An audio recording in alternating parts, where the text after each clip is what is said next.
Hello Dirt Wheels readers, we are at Kawasaki in California right now taking our first look at the Teryx H2, and right now we are with project manager Tommy Lutz. Tommy's going to give us a little walk around. We're going to get technical here for a minute and then we'll move over to the fully equipped car to talk about exterior and interior stuff. Cool. Yeah, let's dive right into it. So let's start up front here with this stripped down car that we've got. First thing you might notice is tandem radiators. So these are both radiators for engine cooling. They are not separate functions. The reason there's two of them is for packaging efficiency with the volume and capacity that we need. So again, not separate functions there, but allows us to have a little bit a tighter package up front using those two radiators as opposed to just one single larger. From a volume standpoint, I'm not sure off the top of my head. A lot? A lot. enough to cool what we need. So yeah. I would say enough. How about that? Yeah, there is a huge focus on cooling for this, this much performance we found out. Yeah, absolutely. I mean, our first venture into a forced induction side-by-side, obviously we're familiar with that on the jet ski and motorcycle side, but the first time in a side-by-side for us, and obviously making sure that the cooling capacity is up to snuff for those added requirements of forced induction as opposed to naturally aspirated. Great. So that's probably going to be the first thing you notice. As we move on back, you'll see the massive 3.0 Fox shock absorbers. So every single one of our Teryx 4 and Teryx 5 H2s is going to come with 3.0 Fox shocks front and rear and internal bypass. So no matter what machine you get, you're always getting that. When you step up into the deluxe trim, you're getting the Kawasaki electronic control suspension, or Fox live valve. So that's going to electronically control the compression damping. 3 different modes: soft, normal, and firm. And an enhancement that we've got over our KRX 1000 ES models, electronic suspension on KRXs, is the addition of acceleration sensors. So those are at the base of each one of the shock absorbers. Helps increase sensing speed by up to 40% when compared to, say, a KRX ES machine. And we're already talking in the realm of milliseconds with KRX, so 40% quicker when you're talking milliseconds is really quick. So overall enhanced electronic suspension performance on the deluxe models for these Teryx H2s.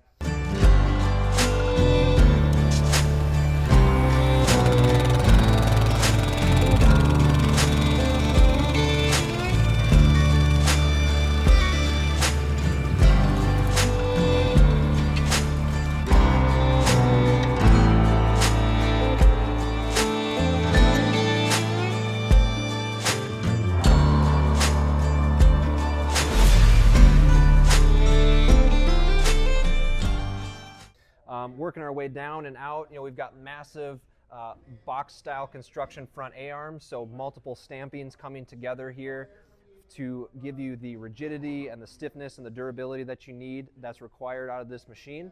And then as we work our way out, we've got massive triple piston front calipers, 270 millimeter front rotors. All rotors are 270 millimeters, 7.5 inches thick. We've got a 34, 38, 34 diameter piston on the caliper there, with a 5-lug design. So that's a 5 on 4.5 inch spacing there. And as we work our way back, we've got our signature Kawasaki steel wheel wells, so maximum front occupant protection there with fully steel wheel wells. Yeah, people might not even realize the importance of that, because we've seen plenty of plastic firewalls where logs and limbs can actually puncture through those. Yeah, it's pretty scary, and you only need to see one YouTube video to not want that to happen to you. So we give you the maximum amount of protection there. Important on any side-by-side, but especially something that's this big, this powerful, goes this fast, talking 90-mile-an-hour plus top speeds. So certainly heightened importance for that on this side-by-side. And then as we work our way back, we'll get into the interior on the car behind us, but we've got full coverage skid plates underneath. The rear of the machine is actually a half inch taller in the back as opposed to the front, so reducing the likelihood of getting hung up on anything. But should you get hung up or strike anything, you've got full coverage skid plates underneath there. Making our way back to our 4-link rear trailing arm suspension construction here. 24 inches of rear suspension travel, 23.2 inches of suspension travel in the front.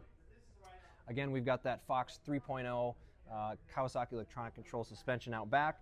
And then here's where you get your first look at that Supercharger. So intentionally painted in red to stand out, let you know that that is a supercharged engine.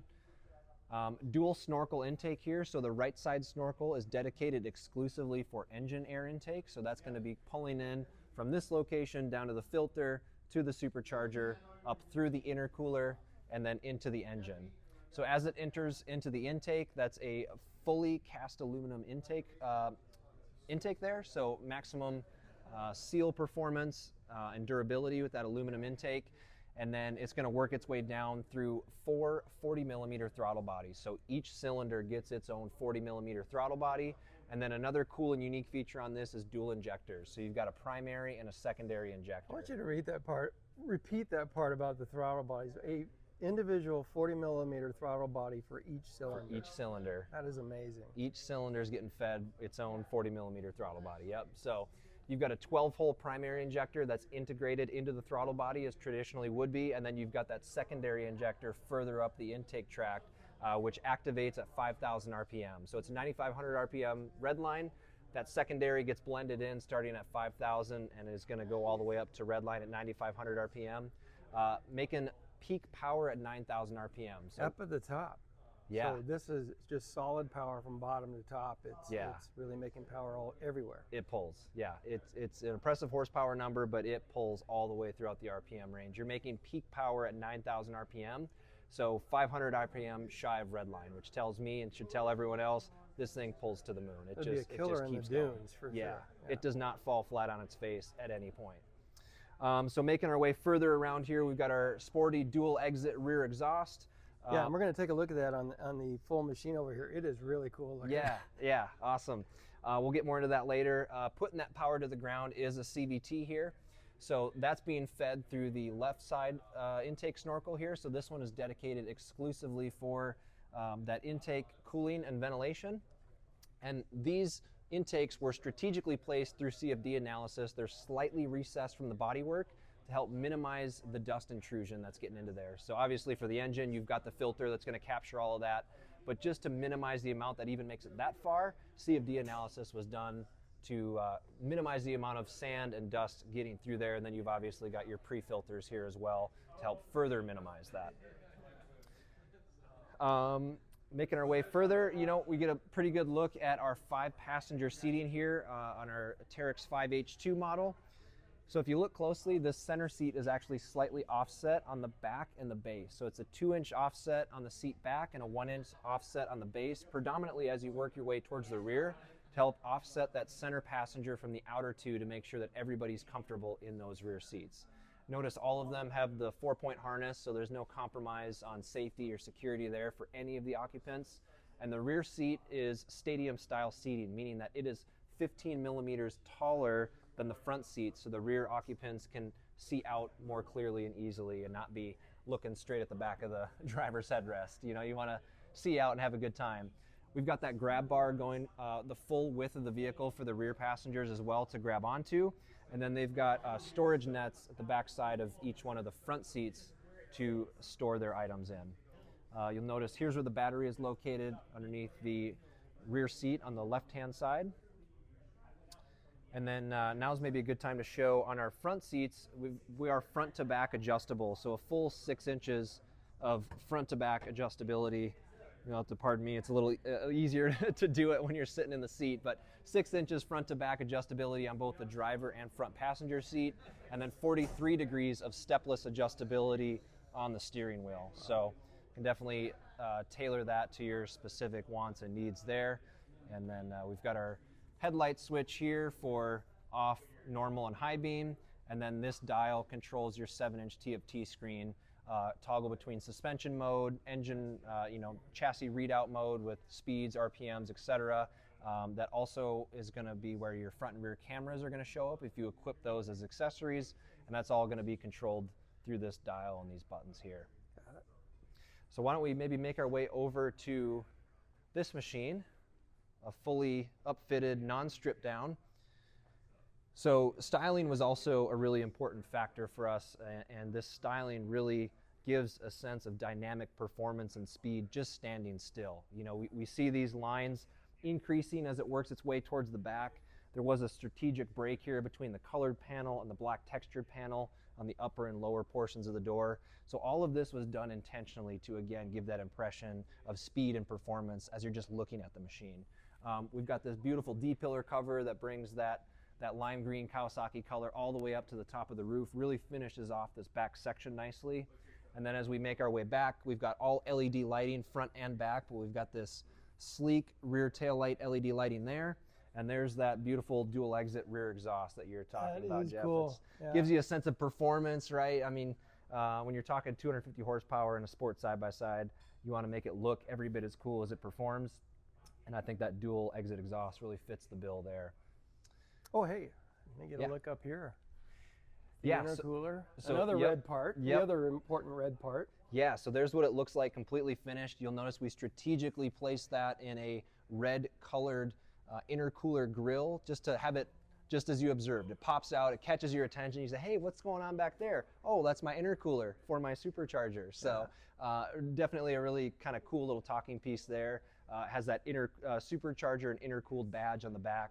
So letting you know that it's uniquely Kawasaki and we're doing it our way, which is Superchargers.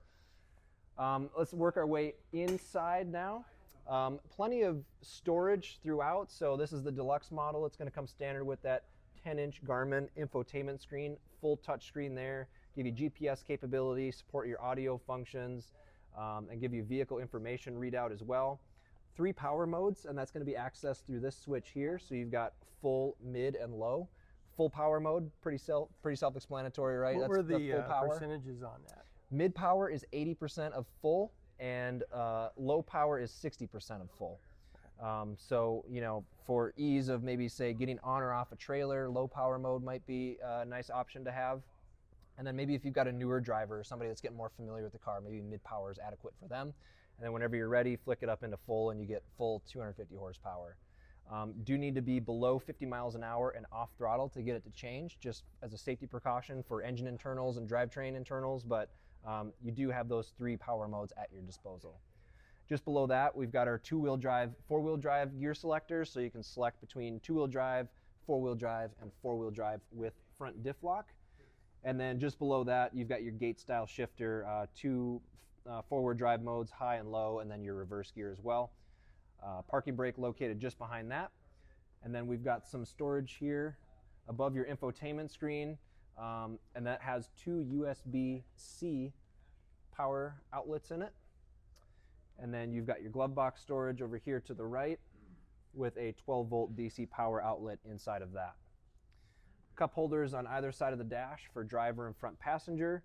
And then we've got our speakers integrated into our door with the tweeters on the front pulled out and into the dash for optimal sound performance and quality. So you want those tweeters facing you directly as possible, so that's why those were pulled out and placed there strategically.